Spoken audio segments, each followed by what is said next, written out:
Bonjour à vous deux. Alors je vous présente Élise, vous l'avez entendu tout à l'heure. Élise, ça implique des douleurs, le diabète de type 1. Alors déjà on se pique, donc forcément ça c'est pas forcément agréable, mais est-ce qu'il y a des douleurs au quotidien? Ça peut, oui, voilà, les piqûres. Le fait de poser un cathéter ou un capteur, c'est des douleurs qu'on sent directement sur la peau. Et après, je dirais même des douleurs parfois mentales, voilà, un mal-être, parce qu'on a des choses sur le corps, des choses comme ça, donc oui. Alors, on va lutter contre la douleur aujourd'hui et on va découvrir les dernières innovations en matière de techniques chirurgicales et médicamenteuses aussi. Avec vous deux, Marc Lévesque, bonjour. Bonjour. Vous êtes neurochirurgien et avec vous, le docteur Anne Donnet. Bonjour, vous êtes neurologue et spécialiste de la céphalée des migraines chroniques notamment. Alors, je le disais tout à l'heure dans le sommaire, 14 millions de personnes souffrent de douleurs chroniques en France. Quelles sont en général les causes? Elles sont très très variées, Marc Lévesque. Oui, en tête, sur le podium, il y a les douleurs du rachis, les douleurs cervicales, toutes les douleurs d'arthrose, les douleurs, docteur Donnet en parlera, toute l'extrémité céphalique, les céphalées. Et puis, par exemple, les diabétiques, les neuropathies diabétiques, c'est assez très pénible. Donc, non, c'est énormément de patients. 12 à 14 millions, effectivement. Alors, Marc Donnet, on va parler avec vous plus de chirurgie et puis avec vous de médicaments, mais des médicaments nouvelle génération pour lutter contre la douleur, pour en venir à bout ou en tout cas pour atténuer largement ces douleurs. Quelles sont les dernières innovations sur le marché aujourd'hui? Voilà, donc il faut comprendre, Eric, que la douleur, c'est un phénomène électrochimique, parce que nos nerfs fonctionnent avec de l'électricité, des synapses, des neuromédiateurs. Donc il y a de la chimie, c'est le monde des médicaments, et puis il y a de l'électricité. Et ça, c'est le monde, ce qu'on appelle de la neuromodulation. Donc ça, c'est une technique qui a un petit peu le vent en poupe, parce qu'elle est portée par l'accélération technologique. Nos iPhones, nos téléphones portables, aujourd'hui, par rapport au téléphone qu'on avait il y a 30 ans, c'est incomparable. Et donc cette poussée technologique, on la retrouve dans les dispositifs, que ce soit pour stimuler la peau, on appelle ça la TENS, pour stimuler la moelle épinière, la stimulation médulaire, ou même parfois pour stimuler le cerveau à l'extérieur, la stimulation magnétique transcrânienne. Alors, la TENS, par exemple, vous dites, là, on va stimuler la peau. Quel intérêt de stimuler la peau quand on souffre de douleur et dans quel cas on utilise cette technique? Alors, on l'utilise pour toutes sortes de douleurs, plutôt des douleurs superficielles, mais des douleurs lombaires, des douleurs cervicales.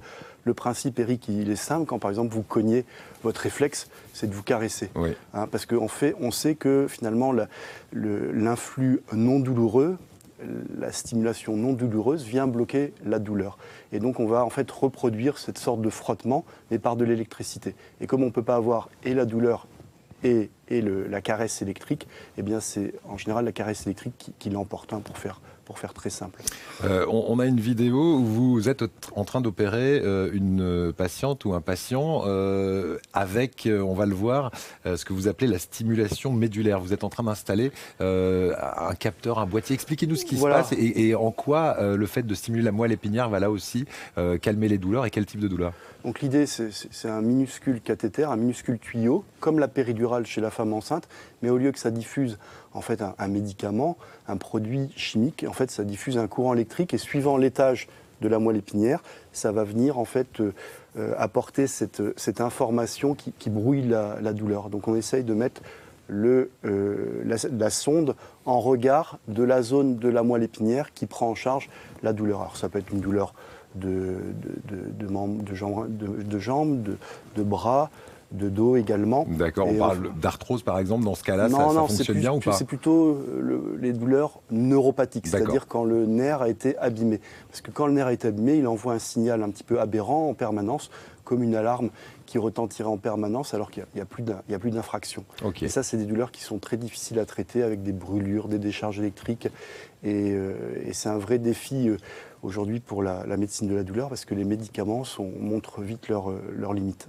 Leurs limites, et vous avez d'ailleurs écrit ce livre, on en dira un mot tout à l'heure, Libérons-nous de la douleur, sortir du scandale de la douleur et du tout médicament. Donc vous essayez au maximum d'avoir une action, j'allais dire mécanique, plutôt qu'une action médicamenteuse. On peut parler de cette autre action, la stimulation magnétique transcrânienne. Qu'est-ce que ça implique, ça? Voilà, alors là en fait on va toucher le cerveau, le cortex. Alors curieusement ce qu'on appelle le cortex moteur, mais ça peut être d'autres parties du cerveau.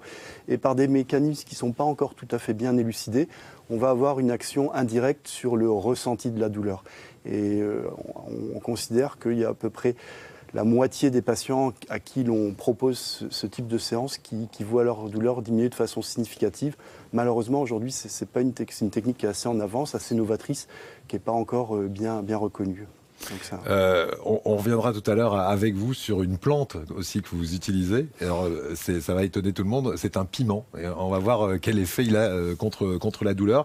Mais juste avant, Anne Donnet, vous êtes neurologue, spécialiste donc des céphalées, des migraines chroniques. Le profil de vos patients, c'est des gens qui, depuis des années, souffrent de céphalées à répétition?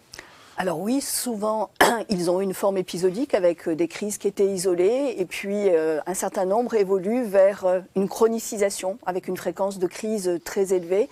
Pour nous, la migraine chronique, c'est au moins 15 jours par mois de céphalée et avec au moins 8 jours de céphalée migraineuse sur ces 15 jours. Donc ça veut dire quasiment un jour sur deux, oui. Les patients sont vraiment très handicapés par la migraine. Donc j'imagine qu'ils ont tout essayé, en passant par le paracétamol et beaucoup d'autres molécules. Quelles sont les nouveautés, les nouvelles molécules, peut-être là aussi, que vous utilisez pour venir à bout de ces douleurs? Et est-ce que c'est efficace ? Alors en fait, il y a un arsenal thérapeutique à la fois médicamenteux et non médicamenteux. Mais on a énormément de progrès dans les traitements de fond de la migraine. Jusqu'à maintenant, on détournait des médicaments qui servaient à autre chose. Et des traitements de fond, ce sont des traitements préventifs. Donc le paracétamol, c'est un traitement de la douleur ponctuellement, mais ça n'empêche pas d'avoir une amélioration de la fréquence de la crise. Alors que les traitements de fond qu'on utilisait, eh bien, on détournait un médicament qui antérieurement était un médicament qui servait au niveau cardiaque, au niveau antiépileptique, et on l'utilisait dans la migraine. Aujourd'hui, on a la chance d'avoir des traitements de fond qui sont spécifiques, c'est-à-dire qui sont vraiment ciblés sur cette maladie. Et plus, effectivement, on est ciblé, plus on est efficace.